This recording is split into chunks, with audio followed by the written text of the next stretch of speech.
Pas forcément dans mes habitudes de faire ces vidéos-là, parce que c'est pas forcément des vidéos people que je veux faire là. Ça pourrait croire un peu à des vidéos people, mais c'est toujours une réflexion sur, par exemple, peut-être des réflexions de société, mais surtout des réflexions sur des personnages et sur le traitement un peu des personnages qu'on fait dans parfois les médias français, je trouve. Et moi, je vois souvent quand on traite un personnage, j'aime qu'on le traite un peu de manière complète.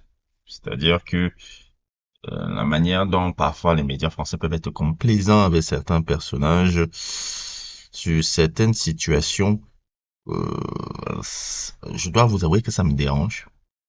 Je dois vous avouer que ça me dérange parce que moi, quand je regarde un peu le personnage que vous voyez apparaître sur votre écran, celui qui est à gauche là, que je pense qu'on n'a pas besoin de présenter, certaines situations sur le gars me fait un peu tiquer quand j'ai toujours un peu analysé un peu la vie privée un peu de ce mec-là. Ça me fait tiquer et tout.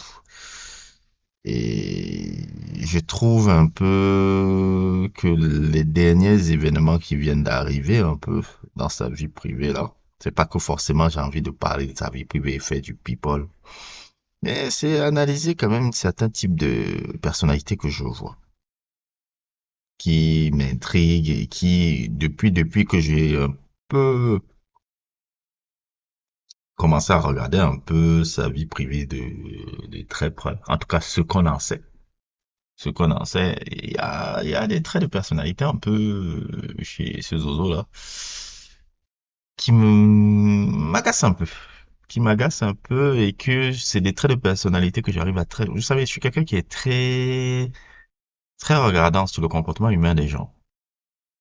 Et les comportements humains des gens, parfois, m'intéressent encore largement plus que tes capacités et tes accomplissements dans la vie.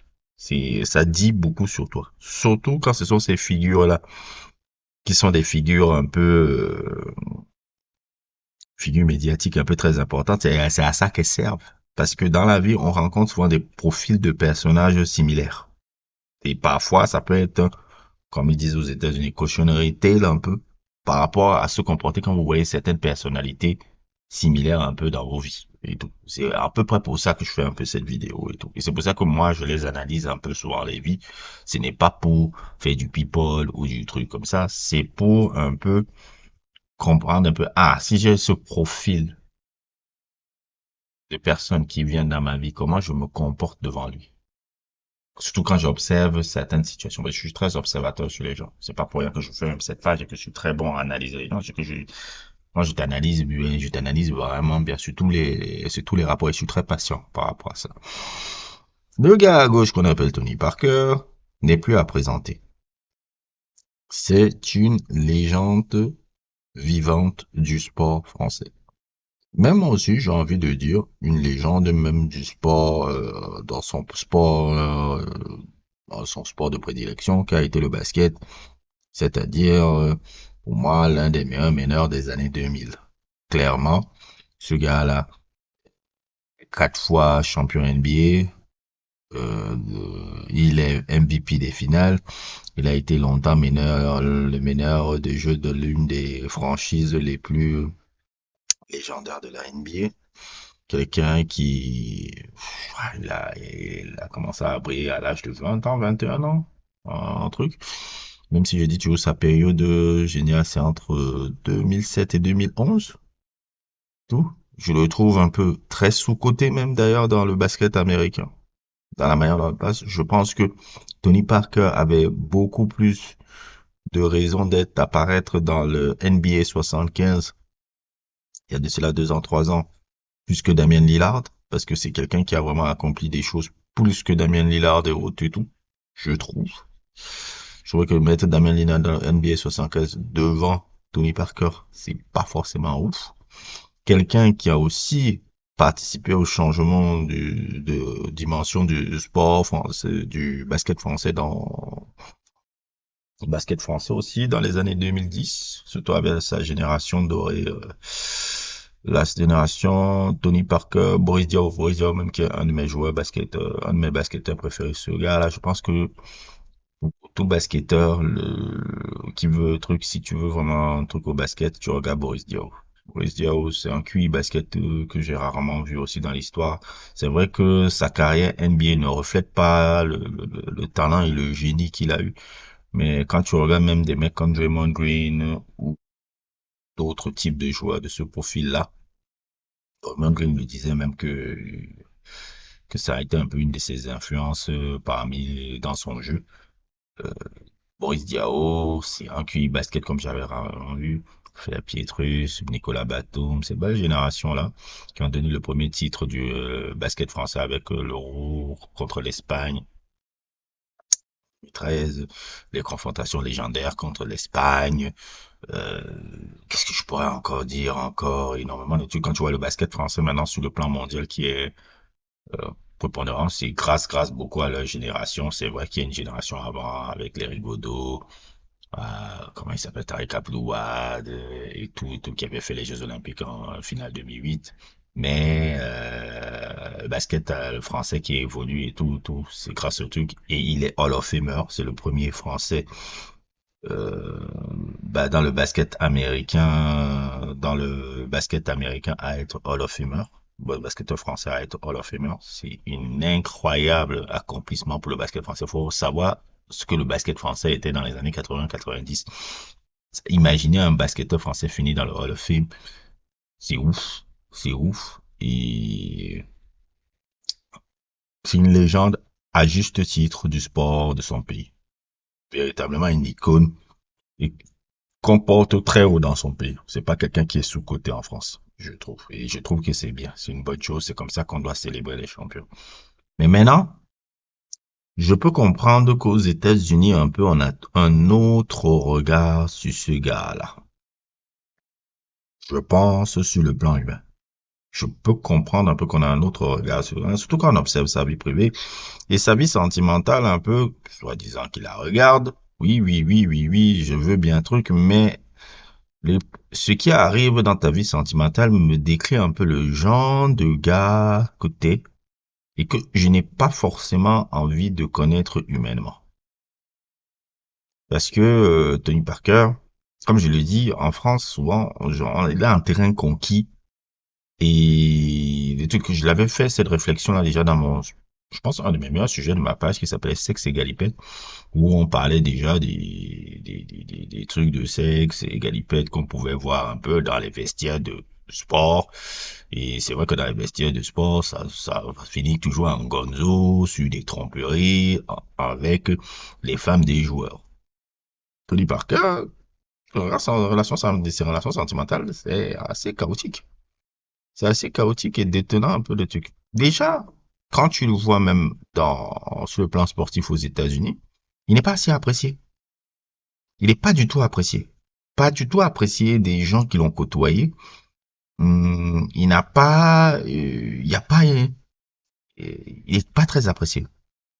Son côté compétiteur un peu fourbe, qui peut se révéler un peu comme le révèle un peu Stephen Jackson ou des gens téméraires qui n'ont pas forcément les mots les plus jolis à dire sur lui. Autant Stephen Jackson et Dejounte Murray ont beaucoup de belles choses à dire sur Ginobili. Pas lui.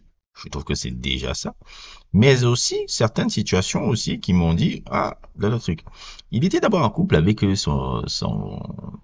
comment ça, j'ai oublié le nom de la fille, là, qui était un peu son amour d'enfance, là, qui est le premier amour d'enfance, là, où il avait sorti son son insupportable. Vous vous rappelez quand Tony Parker avait essayé de faire du rap, mon Dieu. Oh là là là là là là là là là là là. Mais bon, chacun est libre un peu d'exprimer ses véhéments artistiques, on va dire ça. Et qui avait cette chanson insupportable qui s'appelait Premier Love et tout, où il parlait justement de la relation qu'il avait fait avec Tuck et pourquoi il avait quitté après pour Eva Longoria, qui était une qui avait placé vraiment Tony Parker dans une autre dimension un peu sur le plan people et mainstream, parce que justement, faut rappeler ce que Eva Longoria était dans les années 2000, l'actrice phare du show Desperate Housewives. Je pense même plus que Terry Hatcher, la star du show, c'était elle qui faisait les magazines People. Moi, je me rappelle ma mère, à l'époque, c'est comme ça que je regarde un peu quand tu deviens un peu star. C'est si tu as, ma mère avait les paris match et tous ces trucs-là, quand tu commences à apparaître dans les paris match, les voici et tout. Ça veut dire que on voyait beaucoup plus Eva Longoria dans ces magazines-là que, comment il s'appelle? Terry Hatcher aussi, qui était le personnage principal.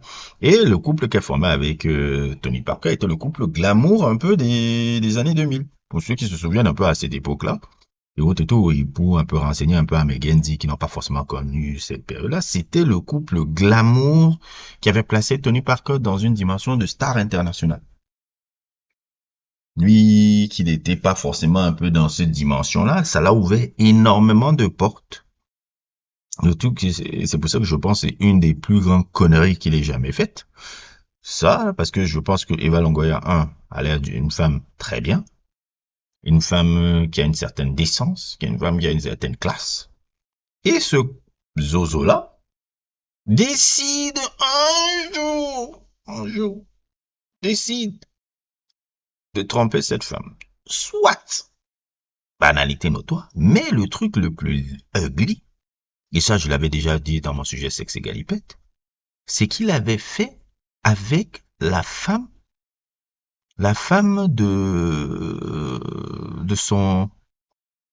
son coéquipier, et qui est même pas forcément seulement son coéquipier, son ami, qu'il invitait dans les mariages, qu'on pouvait voir les photos, il s'appelait Brent Barry. Pour ceux qui savent pas qui est Brent Barry est un joueur aussi de San Antonio, qui est le fils de Rick Barry, grand joueur des années 70 de Golden State. La famille Barry, c'est une famille vraiment d'institutions basket, on est basketteurs de père en fils, en petit-fils, etc., etc. Et il avait trompé Eva Longoria avec la femme de Brent Barry. Ce truc avait fait un tollé monumental aux États-Unis. Monumental, c'était, mais un tollé comme rarement on avait vu. Et en plus, ça avait fait un tollé. Pourquoi? Parce que ça se déroulait à San Antonio. Si c'était aux Lakers, à Miami et tout, là, ces franchises-là, ils sont habitués à ce genre de conneries-là. Ils sont habitués à ce genre de conneries. Je vous passerai ce qui se passait dans les années 80 avec les Lakers de la période de Jim Buss et Magic Johnson et Byron Scott et tout ce que ces gars-là faisaient dans les années 80. Je pense que si on doit même faire un documentaire sur ce qui se passait à l'époque là, parce que ce que j'ai lu, ce qui s'est passé là-bas, c'était au-delà de Sodome et Gomorrhe. C'était absurde. Absurde. Ce qui se passe même maintenant, même dans les trucs des athlètes, c'est même soft. Ce qui se passait dans les années 80, c'était fucked up. En tout cas, avec les Lakers. Oh là là. Il n'a pas eu le VIH. Il n'a pas eu le VIH pour rien l'autre là. Vraiment pas. Bref. Donc c'est des trucs qui se passent jamais à San Antonio. San Antonio est une truc classe où des choses se gèrent très familiales, où il n'y a pas ce truc-là. Et je ne sais pas par quelle magie ce mec-là ne s'est pas fait trader après ça. Parce que normalement, un truc comme ça dans un vestiaire et où tu tout, de vestiaire de San Antonio, où il n'y a pas du tout class organization, il n'y a pas ces conneries-là, je ne sais pas comment ce mec ne s'est pas fait trader. Et tout. C'est déjà quelque chose qui me montre sur la personnalité du gars. Ce genre de conneries-là. Eva Longoria l'a divorcé. Et je trouve que c'était une bonne chose. Je trouve même qu'elle a beaucoup de classe de ne pas avoir fait trop de bavardage, alors qu'elle aurait pu faire énormément de choses. Elle a réglé ça de manière classe, de manière digne et tout. Ce n'est que récemment qu'elle a un peu évoqué un peu cette situation-là en expliquant que bon, ça fait longtemps qu'elle n'a même plus jamais parlé après ça, ce que je trouve absolument normal parce que ça, c'est une attitude de connard. Je suis désolé, c'est le mot, c'est une attitude de connard. Et c'est un trait de caractère que je note quand tu le fais. Je ne peux pas faire confiance humainement à un individu qui fait ce genre de conneries-là. Pas forcément juste de tromper sa femme. Déjà qu'un homme qui trompe sa femme, je trouve que c'est pas joli. Je dois vous avouer, je ne suis pas, fais pas partie des gens. Ouais, j'ai du statut, ouais, on trompe sa femme. Non. Tromper sa femme et autres et tout n'est pas joli. Je ne suis pas là pour vanter des conneries masculines. Je vous ai dit, hein, je suis pas, comme je le dis, hein, je suis pas quelqu'un qui est dans, les gens peuvent croire un peu que je suis, Andrew Tate ou Alexis Chen, ce genre. Non, non, non, non, je suis anti-connerie. Si je vois de la connerie chez un homme, je le dis. Si je vois une connerie chez la femme, je le dis. Je ne fais pas de distinction sur la connerie humaine. La connerie humaine, si je le vois chez un homme et chez une femme, et je le dis, je dénonce la connerie que je vois des deux côtés. J'essaie de faire toujours preuve d'objectivité et là, sur l'objectivité et autres et tout. Et pourquoi encore j'insiste sur ça? Parce que on a, dans les médias français, et c'est ça qui me fait rire, vous, quand vous avez mis ce truc-là, je peux comprendre que vous protégez votre star et votre légende, mais il faut être un peu plus honnête dans la couverture des choses. Parce que chaque fois que je lis un peu là, comme ici, là, oui, il était truc avec Eva Longoria, après ça s'est terminé, oh, tuto, dans le respect et je ne sais pas quoi là. Je dis, mais attendez les mecs, révélez ce qui s'est passé. Il faut révéler le truc qui s'est passé. Vous avez mis ça sous tapis à l'époque et tout. Et il faut révéler ce qui s'est passé. Parce que si on avait fait ça à votre français, vous seriez les premiers à venir dire que Brent Barry, blablabla, et chialer dans tous les médias encore que non, victimisation et autres, et ce qui aurait été à juste titre. Non, non, non, non, non. Il faut être fait. Moi, je ne protège pas. Il a une attitude, dans ce truc, ça a été lui le con qui a une attitude de merde. Et maintenant, quand je commence à regarder ces nouvelles relations qu'il a eues après ça, que ça soit avec la Alix Chevalier qui est devenue la mère de ses deux enfants, que ça soit l'autre encore qu'il a eu Alizé et autres et tout, et sa dernière compagne un peu aussi qu'il a quittée. Je trouve qu'il y a un pattern qui revient beaucoup chez le gars là. Sur ce plan-là, et sur ce plan humain-là, il y a quelque chose un peu qui est trouble chez cet individu. Toutes tes relations finissent toujours en cacahuète. J'ai l'impression que c'est toujours pour le même genre de situation si on gratte. Je ne sais pas trop les raisons pour lesquelles les trucs, mais je regarde un pattern. Et la dernière est partie sans pète et fracas en disant fous-moi le camp. Elle a dit dégage. C'est qu'il y a un problème, c'est cet individu-là. Et je ne peux pas, je ne dis, pourquoi je dis ça? Parce que dans la vie, nous avons souvent des profils de ce genre-là. Profils de personnalités comme ça qui sont dans nos vies et tout. Et qui, parfois présentent bien sur les médias parce que la bonhomie un peu de Tony Parker est une bonhomie un peu qu'elle est très sympathique.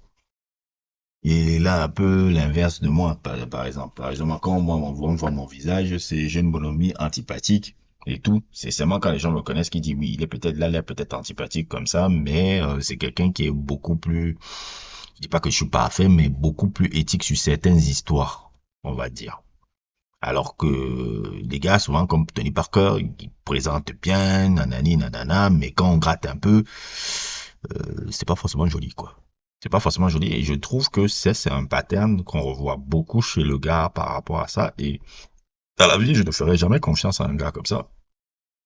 Un gars qui fait ce genre de bullshit là, je vois le truc sur Eva Longoria, je vois les nouvelles relations qui partent toujours en couille comme ça. C'est qu'il a un côté un peu, il y a un côté un peu sneaky chez ce gars-là. Plus encore, j'ajoute encore la relation qu'il a avec ses ex-coéquipiers qui ne sont pas forcément joyeux, qui disent tout le temps des choses pas forcément plaisantes sur le mec. Mon regard sur Tony Parker est différent. Et il n'est pas le regard que vous faites là en France, là, où vous dites oui, bon, ok, parce qu'il faut protéger le truc français. Je comprends que vous protégez votre icône, mais protéger votre icône ne veut pas dire qu'on ferme les yeux sur ce qu'on a vu, quoi. Donc pour les médias people même là, qui savent souvent gratter, gratter, gratter, gratter dans le sale, C'est assez amusant de vous voir. Quand vous relatez le truc sur Eva Longoria, ça fait 3 lignes. Et ça dit, ils se sont séparés dans le respect. Waouh! Dans le respect. Il y a une séparation dans le respect. L'autre qui nique la femme de son meilleur ami avec qui il était parti même, qu'il avait invité même dans son propre mariage. Ça se finit, c'est divorcer en respect. Non, mais les mecs, arrêtez votre mauvaise foi. C'est là où les médias français me font rire souvent. Je dis, mais ça, c'est vraiment des mecs qui sont de mauvaise foi. Et c'est pour ça que je fais cette vidéo. Parce que quand je regardais justement, suite à la séparation, quand il décrivait un peu son parcours amoureux, j'hallucinais que chaque fois sur Eva Longoria, il n'évoque pas en profondeur ce qui s'était passé dans cette situation-là. Évoque jamais. C'est aux États-Unis que je regarde, il y a un autre son de que je dis, ah, ok. Parce que, comme je le dis, bien avant que ça soit à la mode de le faire, je regardais déjà les médias américains. Maintenant, c'est un peu, comment on appelle ça, c'est un peu mainstream de le faire. Mais à l'époque, moi, j'étais déjà quelqu'un, même, je parle dans les années 2000, hein, j'étais déjà quelqu'un qui regardait les médias américains. J'avais déjà ce type de curiosité de dire, OK, si on parle de toi comme ça, comment les autres te voient? Qu'est-ce qu'ils voient? Et autres et tout. Ça me permet d'avoir une vision très panoramique un peu de ta personnalité et tout. Non pas que je dis que c'est un individu forcément dégoûtant, dégueulasse ou quelque chose comme ça, mais ça, le côté fourbe un peu, le côté fourbe un peu que le personnage peut renvoyer, ça renvoie un peu sur, c'est un peu ça. Mais bon, c'est votre légende, c'est votre truc, on peut pas lui enlever ça, bla bla bla, icône française, ouais ouais ouais, mais les accomplissements ne disent pas tout sur un homme. Et moi, dans sa vie privée, sans pour autant faire du people, j'ai toujours du mal avec des individus qui renvoient ce type de personnalité-là. Bref, c'était juste mon humeur du jour sur le personnage Tony Parker et sa dernière rupture, un peu que je lisais là, qui m'a évoqué un peu cette réflexion-là, notamment dans la couverture médiatique qui est toujours particulière chez eux à travers ce personnage. Et ça m'agace un peu, c'est pour ça que je voulais un peu casser un peu la tendance là. Bref, n'hésitez pas à aller liker, n'hésitez pas à vous abonner et à plus pour d'autres aventures.